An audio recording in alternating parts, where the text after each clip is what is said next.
Á undanförnum árum hafa orðið alvarleg umferðarslys sem meðal annars má rekja til lélegs ástands ökutækis.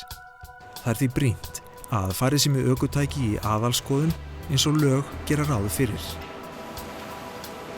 Bifreiðar og eftirvagna skal færa til almennar skoðunar í þeim mánuði sem síðasti tölustafur á skráningamerki ökutækisins vísar til.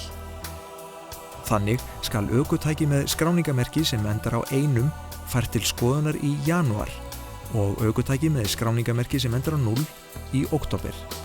Hafi ökutæki engamerki sem endar á tölustaf, þá segir það númer til skoðunarmánuðinn. Ef enganúmerið endar hins vegar á bókstaf, skal færa það til skoðunar í 5. mánuði ársins, það er maí. Ef ekki hefur gefist kostur á að færa ökutæki til almennar skoðunar í skoðunarmánuði þess, er mögulegt að færa það til skoðunar án vanrækslugjalds innan 2 mánaða þaðan í frá. Þau ökutæki sem færa skal árlega til skoðunar eru vörubifreiðar, hópbifreiðar, leigubifreiðar, ökutæki ætluð til neyðaraksturs og eftirvagnar með leyfða heildarþyngd meira en 3500 kíló.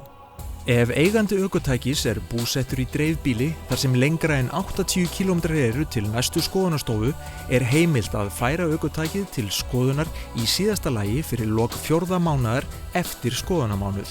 Sækja þarf frest til þess rafrænt til sýslumannsins í Bolungarvík, áður en almennur skoðunartími er liðinn.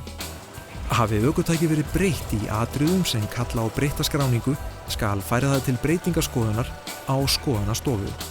Skoða þarf ferðavagna eins og tjaldvagna, hjólhýsi og fellihýsi fyrir 1. ágúst á skoðunarári. Þá á einnig að skoða húsbifreiðar, fornbifreiðar, bifhjól og fornbifhjól fyrir 1. ágúst. Vanrækslugjald er lagt á ökutæki sem ekki hafi verið farið til skoðunar á réttum tíma. Nánari upplýsingar má finna á heimasíðu umferðarstofu us.is.